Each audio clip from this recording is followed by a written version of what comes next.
In the previous set of videos, we explored the rate law, right? And we discussed how a rate law takes the generic form rate equals a rate constant times the concentration of some reactant to some power. And then you could have other reactants to different powers as well, right? So this rate law is really useful if we want to determine the rate of a reaction at a given concentration of our reactants. But it's not very useful if our goal is to figure out how much reactant remains after the reaction has proceeded at a certain amount of time.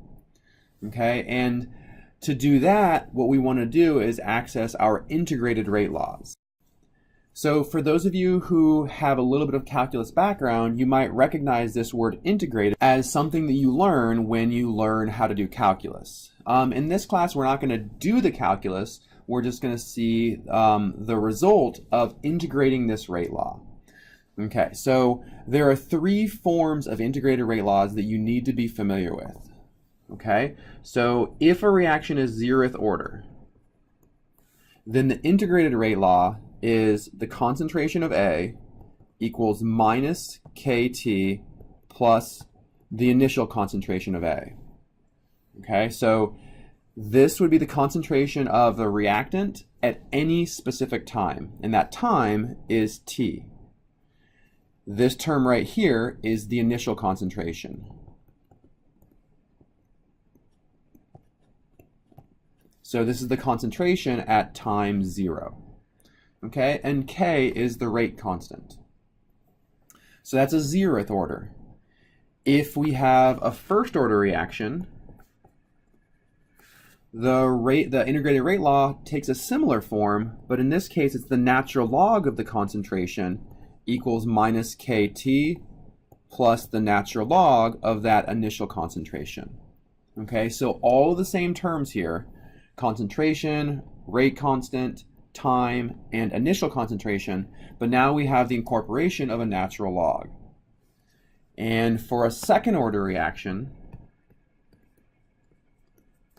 we end up with 1 divided by the concentration of A equals positive KT plus 1 divided by the initial concentration. So these are our integrated rate laws, and they're really useful because if you know the rate constant and you know a specific time and you know what the initial concentration of your reactant is, then you're actually able to figure out the concentration of the reactant after any amount of time has passed, right? It becomes just a plug and chug type of problem. Here's the equation, use it. Okay, but the other really useful form of this, the other really useful application is that it can be used to determine what the order of the reaction is with respect to one reactant. Okay, because what you may notice here is that each of these adopt a form of y equals mx plus b, right? This is the equation for a straight line. Okay, so if a reaction is zeroth order with respect to the reactant A, it will obey the zeroth order integrated rate law. And what this means is that if we were to plot on an xy coordinate the concentration of the reactant versus time, we would see a straight line. If it's zeroth order, we would see a straight line, and this line would have the slope of negative k. It would have the y-intercept of the initial concentration, right? So from our equation up here, we see the concentration of A, which is on our y-axis, equals minus k, which is our slope, times t, which is our x, plus this initial concentration of A, which is our y-intercept. So the y-intercept is the initial concentration of A, the concentration at time 0. We plot time on the x-axis. The slope of the line is minus k. So from this, monitoring the concentration of a reactant versus time, if it's zeroth order, it will be a perfectly straight line. and the slope of that line will be the negative of the rate constant. Okay? If it's not a zeroth order reaction, let's say it's actually a first order reaction, what you would see is a non-straight line. If it's a second order reaction, you would see a line that's also not straight. Okay, so the only way a concentration of A versus time graph is going to be linear is if the reaction is zeroth order with respect to that to that reactant. Okay, we can apply a similar logic to thinking about plotting the natural log of a concentration versus time. So on this graph, we'll say we have the natural log of the concentration of A versus time. Now in this case, natural log of A is our y, time is still our x, the slope we're going to see is still negative k, and our y-intercept will be the natural log of A. So if we were to plot this, it would be a perfectly straight line now. The slope of this perfectly straight line would be minus k, so that would be our slope, and the y-intercept here would be the natural log of our initial concentration.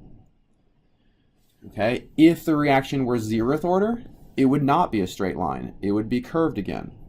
If it were second order, again, it would not be a straight line. It would be curved. So the only way this would be a straight line is if it's first order. Okay, let's think about second order, right? Just like we saw before, if we plot 1 divided by concentration of A versus time, then the slope of this line should be now positive k, and 1 over the initial concentration should be our y-intercept. So plotting 1 over the concentration of A versus time, if it's a second order reaction, then this will be a straight line. And notice now the slope is positive because the slope is the rate constant, and rate constants are positive values. The y-intercept here would be 1 over the initial concentration. So these integrated rate laws are really useful because they have a direct linear relationship between the concentration of reactants and the time, allowing you to figure out exactly what the concentration of a reactant is at any time if you know the rate constant. They're also useful because if you don't know the order and you plot concentration of A versus time, or natural log of concentration of A versus time, or 1 divided by concentration of A versus time, one of them will be linear, and you can make and then you can conclude that the order of that reactant is zeroth, first, or second.